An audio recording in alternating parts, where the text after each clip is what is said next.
Hey everyone, thanks for joining us here on GoLocal Live at the Navigate Credit Union Broadcast Center. I'm Molly O'Brien. I'd like to say hello and welcome to Dr. Medeva Guy. Hello, how are you? Hi, how are you? Good. I'm so glad that we're chatting here today. So I would like to welcome her. She's an assistant professor of practice of behavioral and social sciences at Brown University. She's also the executive director of the renowned Leadership Alliance.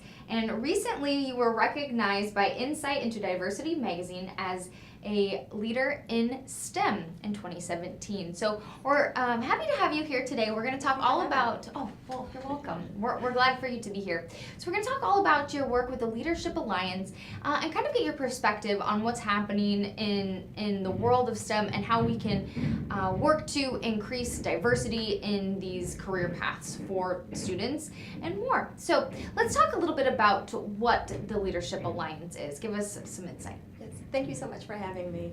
So the Leadership Alliance is a national partnership of 36 colleges and universities and private industry across the country. And it's headquartered at Brown University because that's where it all started.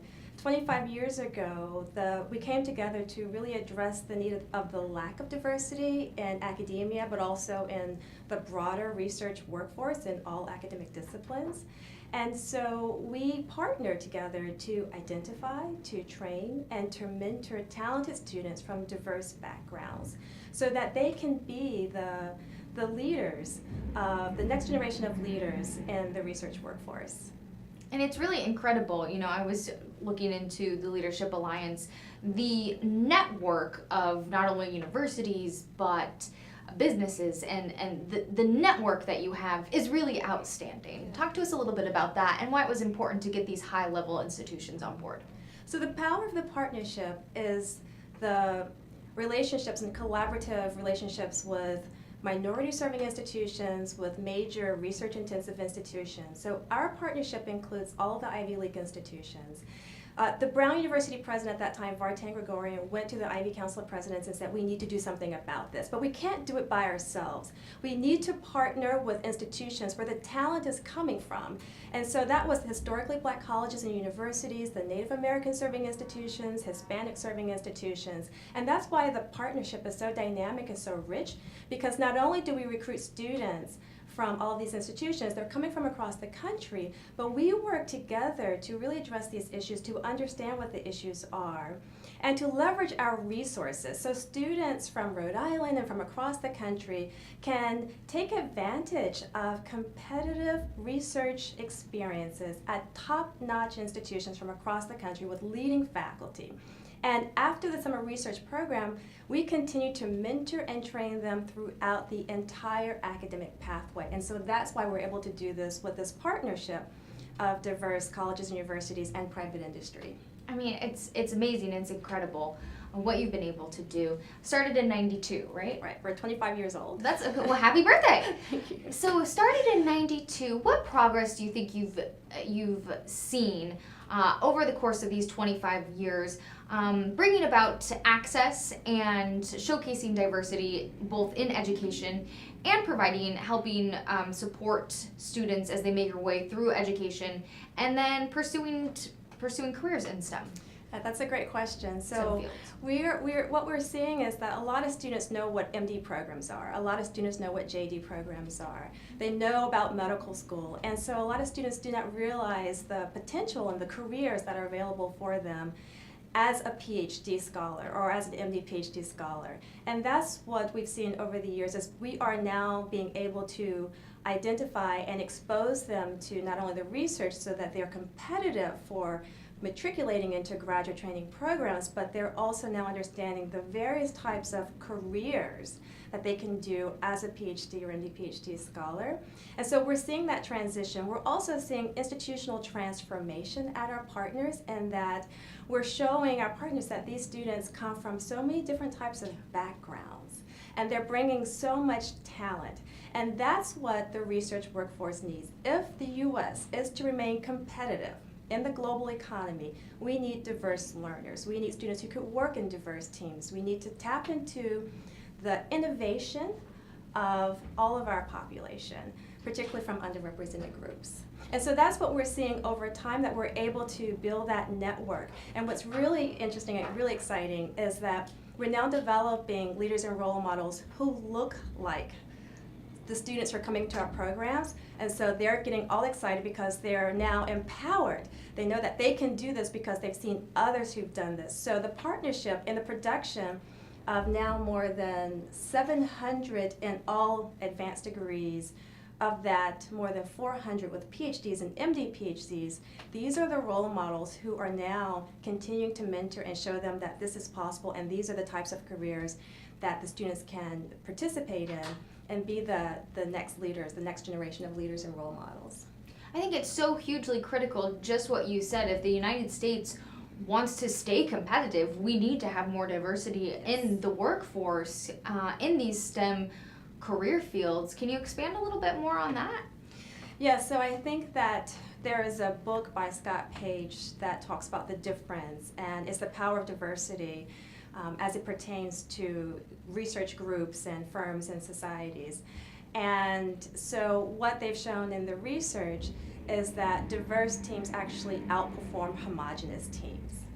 And so that's why it is critical that we tap into the population. The United States demographics is rapidly changing, and we need to make sure that we are getting the ideas from a wide range of students, not just one population. And so that's the critical piece, making sure that we are able to tap into the talent of this rich nation.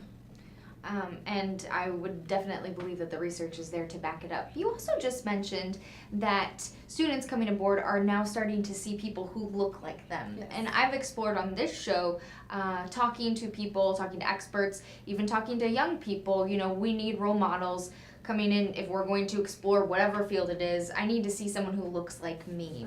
Right. Talk to me about that, whether it's coding, whether it's engineering, whether it's research, whether it's medicine. How important is that to have someone to look up to, whether it's a role model, whether it's a mentor, whether it's a teacher? How important is it to have someone out there who looks like you, so now you know I can do that? So this is really important, and I'm glad you brought this up because I remember giving a talk to high school students. And the first thing I asked them is, what does a scientist look like? And I just asked them to describe it. And they basically described white male, crazy hair, introvert. So basically they described Albert Einstein. Yeah. And this is just a few years ago. This is not 10 years ago. And so I'm thinking, I'm a scientist, and this is what a scientist looks like. And so I think it's redefining what scientists look like, what researchers look like, and that it is more than just one type of individual, and that we are able to bring our whole perspective, our cultural perspectives, our academic backgrounds, our questions, our interest in certain diseases to add to the rich knowledge. And so that's why it is critical. But I think it's also important because when you have those who are now in these positions, they can serve as mentors, and they can help them navigate their academic and career pathways. And that's what we do. With Leadership Alliance, we bring back those alumni who have advanced into their leadership positions with their doctoral degrees, and they can talk to students. So not only are they role models, but they give them advice. And it's advice within a trusted network, because they do come from similar backgrounds. So they can talk about their experiences, and they can talk about their struggles. And so they can see themselves not only just being there, but actually taking one step to the next. And that ongoing longitudinal mentoring, that ongoing team mentorship and training helps them to make an informed decision at each stage of the academic pathway. So while it is also critical for them to see someone who looks like them as a role model, what is even more critical is them to be able to connect with them and get their advice and learn about, this is what you should be doing. These are the schools you should be going to. These are the things that you should be doing if you want to get to this career. I mean, I think that's so amazing, and like you said, highly critical. And the mentoring fact, what a great part of the Leadership Alliance. And you actually are very involved in mentoring, not only through the Leadership Alliance, but you also have been honored for your mentoring. You do a lot of it through Brown with the Ruth Simmons Award for Leadership. So your recognition goes above and beyond. Talk to me a little bit about what it meant for you. Like we mentioned earlier on in the show, you were recently recognized for your work by Insight into Diversity. What was it like for you to get that honor and recognition? I was very humbled and honored to have that recognition. But I also understand that while it's recognition for the Leadership Alliance as well, this is a team effort. I am a team leader in the sense that what we do together is a synergistic effect of how we're able to move the needle on these very important issues. So while I am honored to get this and humbled by this, I understand that there's so many amazing people at Brown and across the country who are participating in these efforts and who've been doing it for a lot longer than I have, and who have made it such that I am where I am today, but also that we continue to provide these types of opportunities. And so while I received the honor, it is on behalf of all of the wonderful faculty, administrators, our alumni, on our community as a whole who have been participating and contributing to addressing these national and critical issues. I think that's very well said, but I also think, by you getting this recognition, it also gives exposure to the Leadership Alliance, gives recognition to Brown University, Yes. and showcasing the fact that you are doing the work, that you are making the effort, and that there are more opportunities out there. Yes. And that, hey, look, there are these opportunities, so let's bring recognition to these programs, and let's go ahead and help more students. Yes, I'm actually quite proud of Brown for taking the lead in this initiative and for continuing their support of the Leadership Alliance, but also just in general that they are committed to diversity at every level of the academic pathway. So that's really neat. I want to jump back. We were talking about what are some things that we can do to improve diversity within not only education but in STEM fields. What are some thoughts for you? How do we go about, because we talk about it, we need it. What are some things you think that we can do? You're working on improving the work for the education pathway. When students are out there, and whether they're pursuing their doctorate degrees or whatever the case may be, what can we do? What do you think the industries can do to improve diversity within the workforces? What are some things we can do?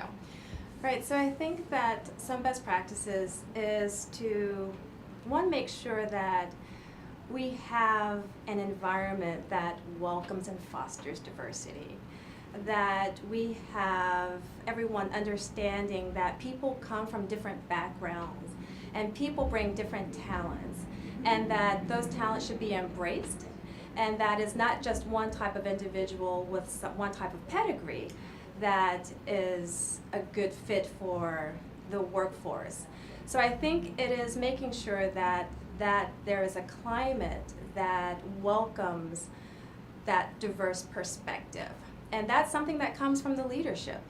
And that's something that has to be discussed and be a part of conversations on a regular basis, so that when someone does present for a graduate program or for a job interview, that they can be able to be competitive regardless of where they come from and what they look like, if they have all of the right competencies for either graduate programs or for those careers. So it's making sure that these biases do not enter into the selection of candidates at these different levels. I think that's one of the key things that we've been working on, is having conversations about unconscious bias and having conversations about the advantages and the benefits of having diverse teams. I think that's well said. Kind of moving back from the industry to not necessarily the flip side, but sort of, how do we get kids interested in these fields? So we have the Leadership Alliance to work with young, I don't want to say students, but sort of students. We'll say students, young adults, sort of. But what about kids? We're looking at young kids. I mean, could you almost have a Leadership Alliance for second graders, for Yes. fourth and fifth graders? How do we get children interested in these types of STEM fields? Like, what can we do in that regard? So I think it is getting kids exposed to what research is, but on a fun level, on a level that they understand, of doing experiments and showing them different things. And I think a lot of schools are doing that, but it's fostering that. Yeah. One of the things that we actually have some of our undergrads do when time permitting is serve as mentors or role models for those students. So go and talk about their experience and talk about what they do. So a lot of it is getting them excited about asking questions, getting them excited about learning more about Mother Nature, but not couching it as this is research, but just getting excited about being curious about their surroundings, about things that's going on, and encouraging them to ask questions. And then providing after school activities or in the school activities, team projects where they're working together on certain projects where they're asking questions and coming up with a common solution. So I think that's a great question in terms of getting them to ask questions, fostering their curiosity, and letting them know that there's so many questions we don't have the answers to, and that they can contribute to that. I think that's excellent, and how exciting to be able to get young people involved in, because that's where the jobs are going, right? Yes. I saw this example. You can talk to kids about. Did you see the tick that was encased in amber? I mean, real life Jurassic Park coming to life. Like, why not get kids excited about this kind of things? It's all about. This is what science is. You can be a scientist too. That's right. Right? Everybody can be. You can be a scientist. That's right. I can be. Oh my gosh. Well, there's science there's science in all fields, right? Yeah. And I think we work in all fields. It's not just the STEM, the science, technology, engineering, and math, but it's also the social sciences, economics, it's the humanities, and I think it's the whole process of asking questions that people aren't asking, and then learning how to respond to those questions. I love that. Well, it's been such a pleasure speaking with you. So thank you so much, and congratulations for all of your hard work and your recent recognition. So I'd like to thank Medeva. She is with Brown University and also the executive director of the Leadership Alliance. We'll have more information on our website if you're curious about anything else with that. So thank you again so much for joining us today. I appreciate it and glad you're feeling better. So please hang tight as we get set up for our next guest here on GoLocal.